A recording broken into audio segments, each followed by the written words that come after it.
Sure, your host of Unleashing LinkedIn on Society Bites Radio.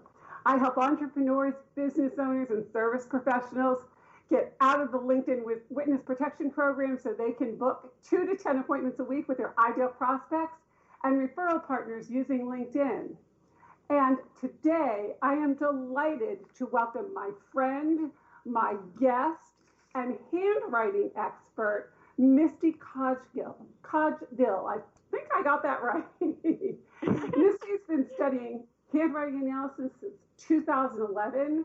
She works with business owners, network marketers, entrepreneurs, coaches, speakers, anybody who wants to increase their business and reach their goals using handwriting analysis and the power of questions. And unlike other coaches, Misty's able to develop specific coaching to help you reach your goals by analyzing your personality traits and blocks, believe it or not, in your handwriting. And I've actually studied with Misty. So before I go on to Misty's long, amazing biography, I'm just going to jump in and welcome Misty, and we're just going to jump into the questions. How are you, Misty? I am wonderful, Rhonda. Thank you so much for having me. Well, I know that you are actually traveling the country in an RV, right? Isn't that what you're? Yes. To tell us a little bit about that, because that's something that I think is on a lot of people's bucket lists.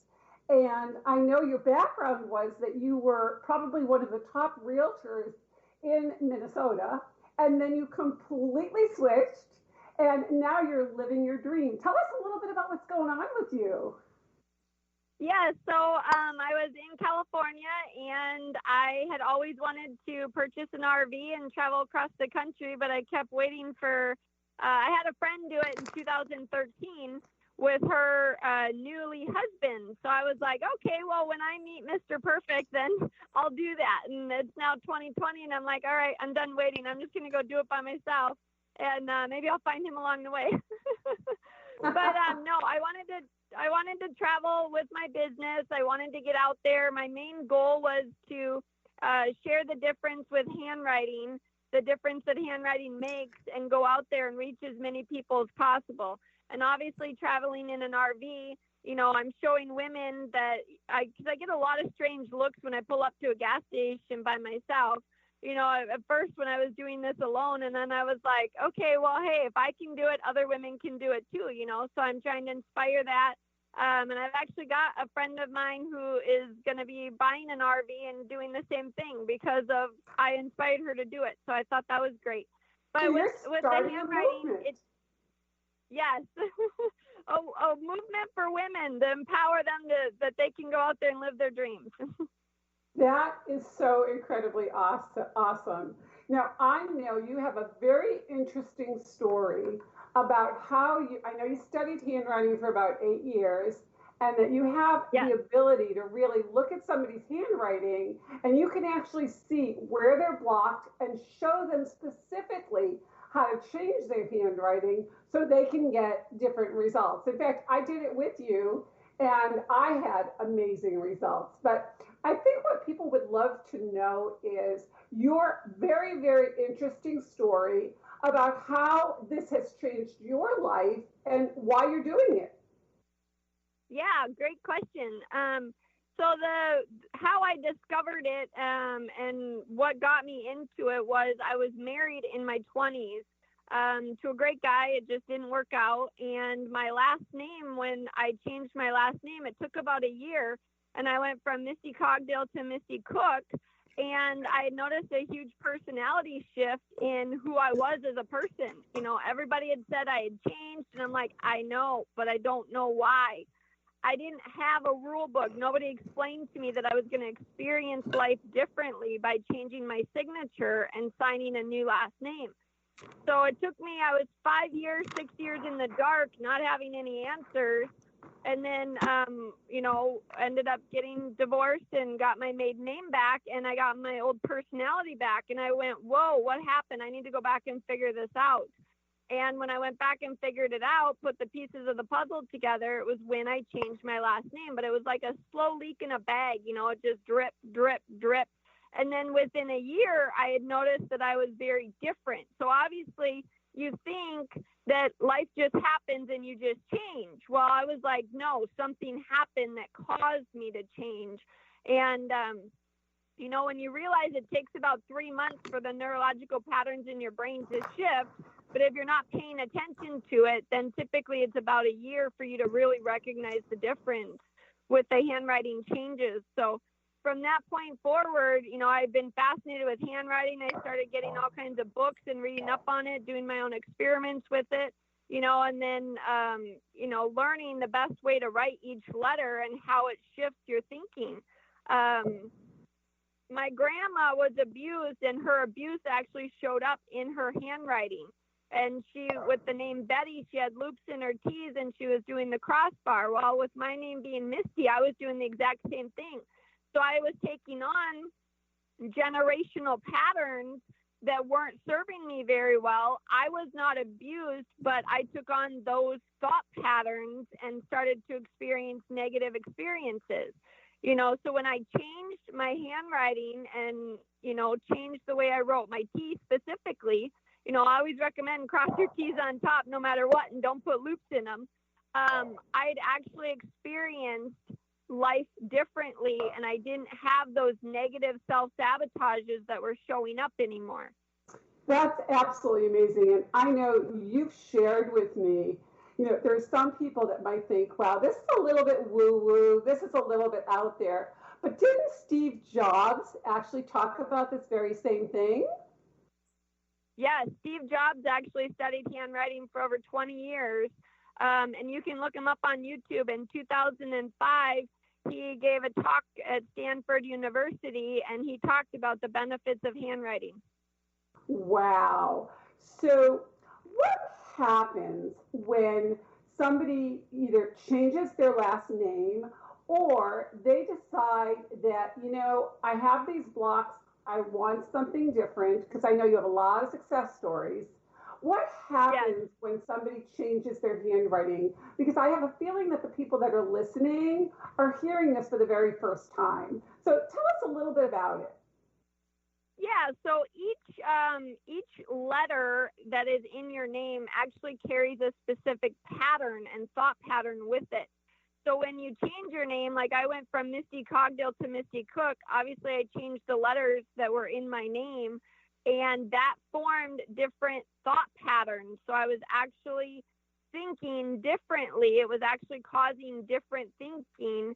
And the analogy that I like to give is, when you're forming new thought patterns, as a female, when I changed my last name, it was like I had trails in a forest, right? If you picture your mindset like a forest and you got all these trails in it, I literally picked up, I no longer went on the old trail. I carved out this new trail, and then I didn't like the experience that was happening. So I actually had different thought patterns that came with that new last name, and it was consistent, but when I went back to Misty Cogdill, I got those old thought patterns or those old trails, so to speak, back, and then I was experiencing life from those thought patterns.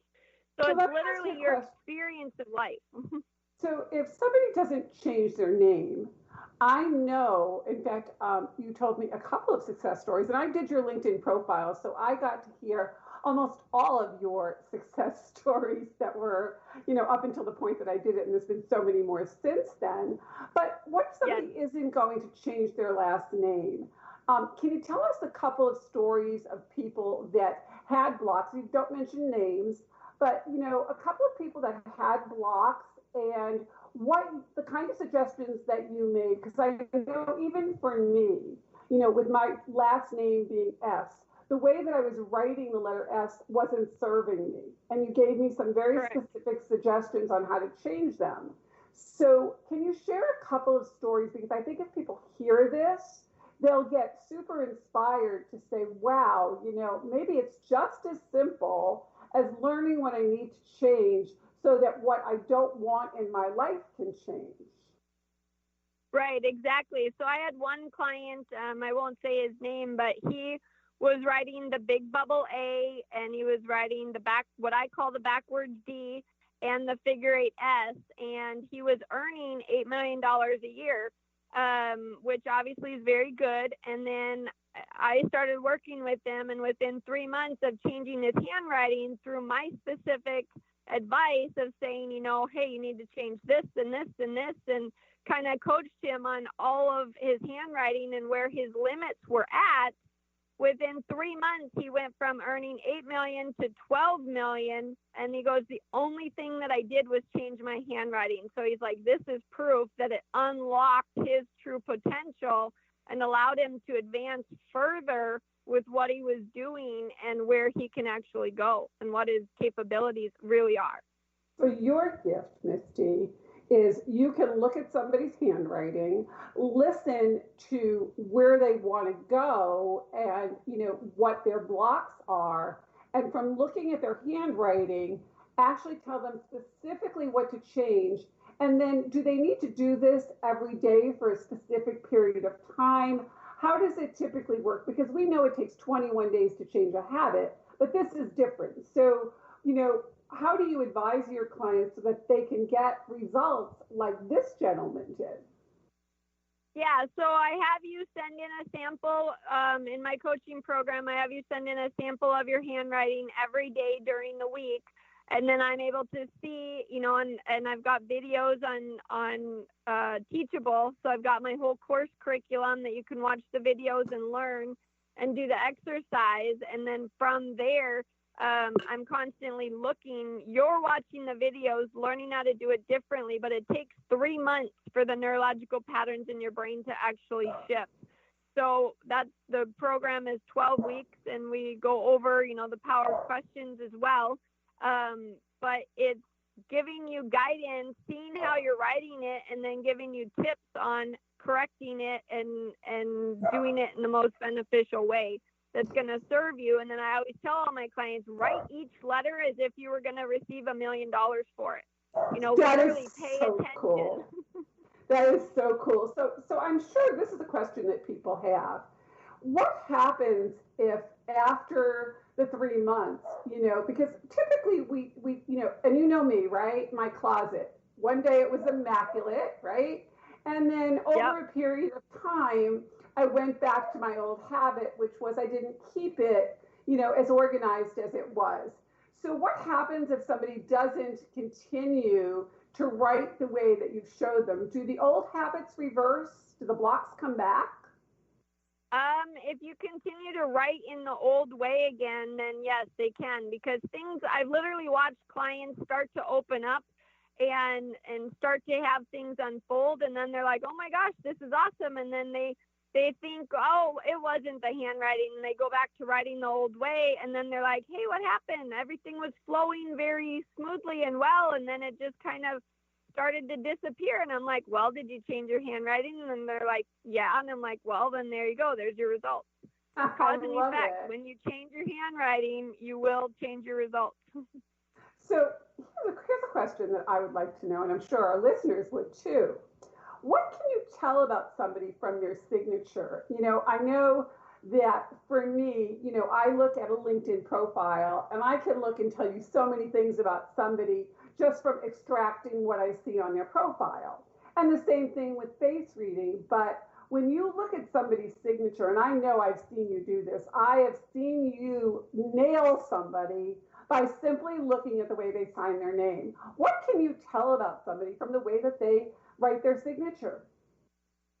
Yeah, great question. So one of the things that I'll look at is the specific letters that are in their name and the way they write it. If there's a huge self-sabotage in there, it's going to cause blocks. So like the figure 8S, Rhonda, when I was, working with you, that was holding you back from your true potential. So the letter S, every single letter has a specific pattern and energy to it. And the way you write it can show me whether you're holding yourself back or not. And then, you're able to kind of open those doors in your mindset where it was all blocked off. Then all of a sudden things open up and then, you're able to advance forward. So when I look at the way somebody writes their name, it's telling me whether they're limiting themselves or not.